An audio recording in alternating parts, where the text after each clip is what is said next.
रुकिए, अगर आप भी क्लास 10 के छात्र हैं और 17 फरवरी का आपका हिंदी का एग्ज़ाम होने वाला है, तो इसके लिए हम इम्पोर्टेंट वायरल क्वेश्चन लेकर आए हैं, जो कि आपके 17 फरवरी 2026 में जो एग्ज़ाम होने वाला है हिंदी का, उसमें इस सारे क्वेश्चन लड़ने वाले हैं। तो इस क्लास को लास्ट तक देखिएगा और सारे क्वेश्चन को याद कर लीजिएगा।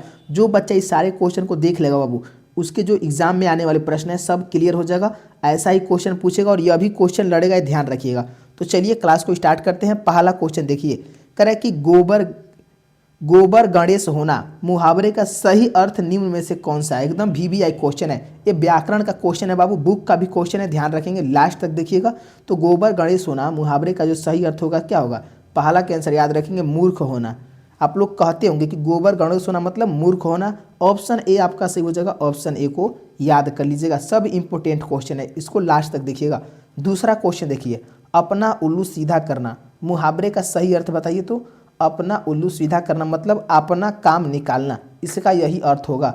ऑप्शन बी आपका सही हो जाएगा, इसको भी याद कर लेंगे, ये अभी VVI क्वेश्चन है। चलिए अभी ग्रामर का क्वेश्चन है, उसके बाद बुक का आएगा, इसको ध्यान रखेंगे। तीसरा क्वेश्चन कि टोपी बदलना मुहावरे का सही अर्थ क्या होगा।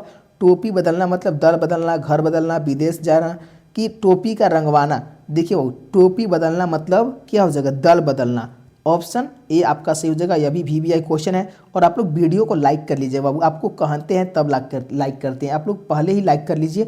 और एक बात ध्यान रखिए, चैनल को सब्सक्राइब कर लीजिए, क्योंकि हिंदी का सब्जेक्टिव क्वेश्चन जल्द ही लाने वाले हैं, जो कि आपके एग्जाम के लिए इंपॉर्टेंट है। और लेखक का नाम भी, लेटर, ये सब लाने वाले हैं। तो जल्दी चैनल को सब्सक्राइब कर लेंगे, ताकि जो आपके 17 फरवरी के एग्जाम में आने वाला है सब क्वेश्चन हम कराएंगे। चौथा कैंसर लगाइए, वीर गति पाना मुहावरे का अर्थ क्या है। वीर गति पाना मुहावरे का जो अर्थ हो जाएगा क्या हो जाएगा, वीर बनना, वीरों के रास्ते पर चलना, कि युद्ध भूमि में मर जाना। चार का आंसर क्या हो जाएगा बाबू, याद रखेंगे, युद्ध भूमि में मर जाना यानी वीर गति पाना। ऑप्शन सी सही हो जाएगा, यह भी इंपॉर्टेंट है, ध्यान रखेंगे। अगला क्वेश्चन कर रहा है पांचवा प्रश्न कि सिर पर भूत सवार होना का सही अर्थ क्या है। सिर पर भूत सवार होना, इसका हो जाएगा धून सवार होना। ऑप्शन ए आपका सही हो जाएगा, धून सवार होना, इसको भी याद कर लेंगे।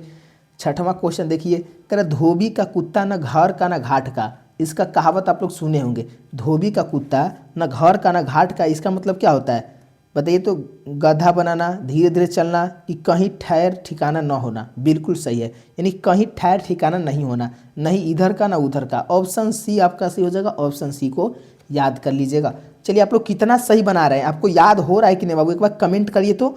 चलिए 7 कैंसिल है कि घर की मुर्गी दाल बराबर।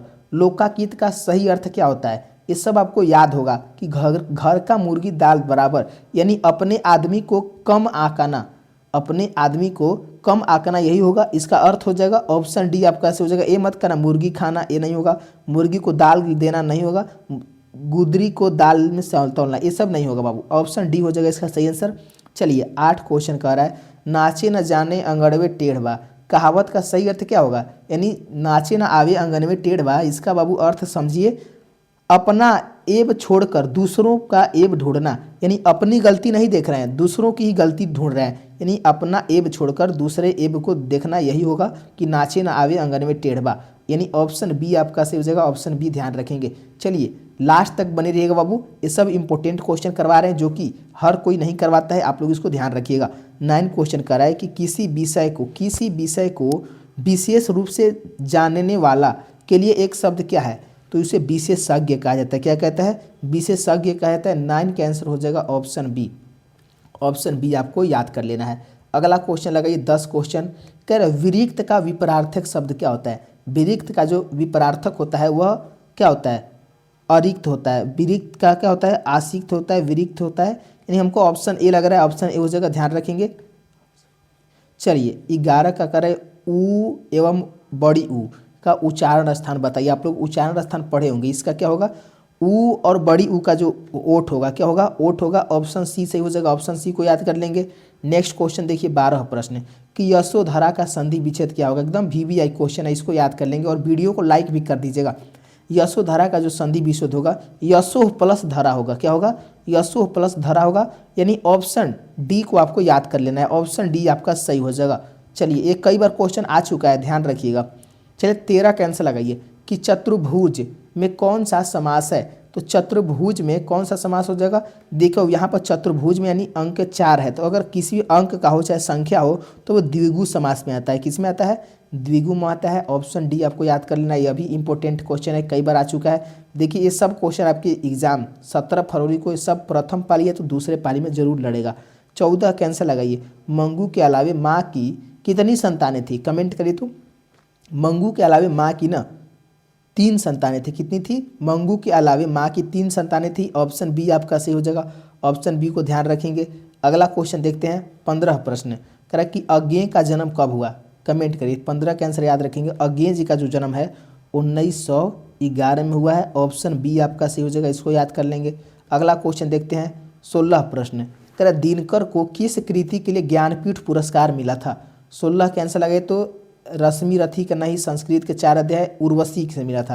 यानी दिनकर जी को किस कृति के लिए ज्ञानपीठ पुरस्कार मिला था? उर्वशी पर मिला था। ऑप्शन सी सही हो जाएगा, यह भी इंपॉर्टेंट क्वेश्चन है, ध्यान रखेंगे। चलिए 17 क्वेश्चन कर रहा है। नौबत खाने में इबादत साहित्य की कौन सी विधा है? नौबत खाने में इबादत यह क्या है? निबंध है। क्या है बाबू? निबंध है। ऑप्शन ए सही हो जाएगा। ये सब याद होना चाहिए, क्वेश्चन एकदम आपको रट जाना है ताकि एग्जाम में अगर आए तो आप लोग इसको बना लेंगे। 18 के आंसर लगे। पंडित बिरजू महाराज लखनऊ घराने के किस पीढ़ी के कलाकार थे? तो याद रखेंगे वे 7वीं पीढ़ी के। कौन से पीढ़ी के थे? 7वीं पीढ़ी के कलाकार थे। इसको भी याद कर लीजिएगा, यह भी VVI क्वेश्चन है और आ चुका है आपके एग्जाम में, इसलिए इसको याद कर लेंगे। 19 क्वेश्चन देखिए। कह सीता के बेटे ने सीता को कितने रुपए महावरी खर्च देने का निर्णय लिया था? तो कितने रुपए महावरी खर्च देने का निर्णय लिया था? 19 का आंसर लगाइए तो क्या हो जाएगा? 19 का आंसर याद रखेंगे। ऑप्शन ए हो जाएगा 50 रुपये। ऑप्शन ए आपको एकदम याद कर लेना है। तो जो बच्चे ऑप्शन ए लगा रहे हैं बिल्कुल सही आंसर है, इसको ध्यान रखेंगे। चलिए 20 का आंसर लगाइए। कह रहे कि उत्तर भारत से नागरी लिपि के लेख कब से मिलने लगते हैं? क्या आंसर हो जाएगा? तो याद रखें 4वीं सदी से। 4वीं सदी से मिलने लगते हैं। ऑप्शन डी सही हो जाएगा। सब हिंदी का बाबू इंपॉर्टेंट क्वेश्चन करवा रहे हैं, लास्ट तक बने रहिएगा, ये नहीं कि बीच में क्लास छोड़ दीजिएगा। 21 क्वेश्चन कर रहा है। बहादुर पर कितने रुपए की चोरी का इल्जाम लगा था? कमेंट करिए। VVI क्वेश्चन है, क्या हो जाएगा? कितना रुपया बहादुर पर चोरी का इल्जाम लगा था? तो 11 रुपया। ऑप्शन बी आपको याद कर लेना है। अगला क्वेश्चन देखिए 22 क्वेश्चन कि भारत माता कविता में कौन सा भारत माता कविता में भारत का कैसा चित्र प्रस्तुत किया गया है? कमेंट करिए। 22 का आंसर याद रखेंगे काल्पनिक चित्र प्रस्तुत किया गया है। ऑप्शन बी आपका सही हो जाएगा, ध्यान रखेंगे। सॉरी बच्चों, एक गलत है। देखिए यहाँ पर ऑप्शन सी हो जाएगा, यथार्थ चित्र। भारत माता कविता में भारत का कैसा चित्र प्रस्तुत किया गया? यथार्थ होगा। ऑप्शन सी आपका सही हो जाएगा, यहाँ पर ध्यान रखेंगे। चलिए लगाइए तो 23 क्वेश्चन की जातीय अस्मियता की दृष्टि से इतिहास का प्रवाह कैसा है? बताइए तो। 23 का आंसर याद रखेंगे, क्या हो जाएगा? ऑप्शन सी हो जाएगा, वांछनीय और अवांछनीय दोनों है। ऑप्शन सी आपका सही हो जाएगा। नेक्स्ट क्वेश्चन देखते हैं। 24 क्वेश्चन कर रहा है कि प्रत्यय का संधि विच्छेद बताइए। प्रत्यय आप लोग पढ़े होंगे, तो इसका संधि विच्छेद क्या होगा? 24 का आंसर याद रखिए। प्रति प्लस अय होता है। क्या होता है? प्रति प्लस अय होता है। ऑप्शन बी आपका सही हो जाएगा।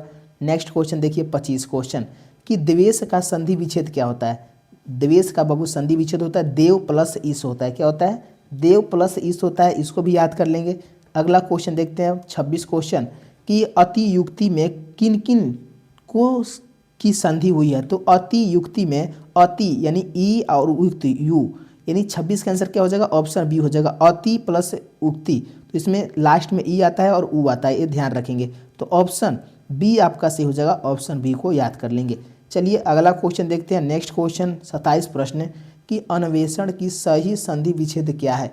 एकदम इंपॉर्टेंट क्वेश्चन है, इसको याद कर लीजिएगा। अन्वेषण का जो संधि विच्छेद होगा 27 के आंसर लगेगा अनु प्लस एषण होता है। क्या होता है? अनु प्लस एषण होता है। ऑप्शन ए आपको याद कर लेना है। चलिए 28 क्वेश्चन करें। स्वागत का संधि विच्छेद क्या होगा? स्वागत का स्व प्लस आगत होता है। क्या होता है? 28 का इसका भी आंसर क्या हो जाएगा? स्व नहीं, स्व प्लस आगत होता है। क्या होता है? स्व प्लस आगत होता है।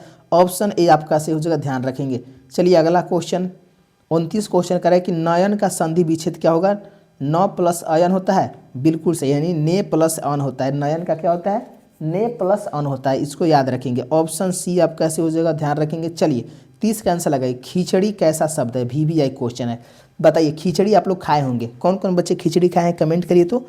तो खिचड़ी का कैसा शब्द है? तत्सम है, तद्भव है, देशज है, विदेशज है। तो ये बाबू अपने देश का शब्द है खिचड़ी, क्योंकि ये भारत का ही शब्द है, तो ये देशज हो जाएगा। ऑप्शन सी आपको याद कर लेना है। और एक ध्यान रखेंगे, 30 क्वेश्चन में भी आप लोग कितना सही किए हैं कमेंट करिए। तो अगर 30 में से समझिए 25 क्वेश्चन सही कर दिए हैं तो समझिए आपकी तैयारी अच्छी है। अगर इससे कम है तो समझिए बाबू आपकी तैयारी अच्छी नहीं है। तो इसलिए आप चैनल को सब्सक्राइब कर लीजिए, अभी भी टाइम बचा हुआ है, आपको हम पूरा ऑब्जेक्टिव करवा देंगे जो आपके एग्जाम में लड़ने वाला है। तो अभी चैनल को सब्सक्राइब कर लीजिए ताकि रोज क्लास मिलते रहे, और वीडियो को लाइक करके अपने दोस्तों को शेयर कर दीजिएगा ताकि सारे लोग इस वीडियो को याद कर लें, क्वेश्चन को देखें। तो मिलते हैं अगले क्लास में। धन्यवाद दोस्तों, जय हिंद दोस्तों।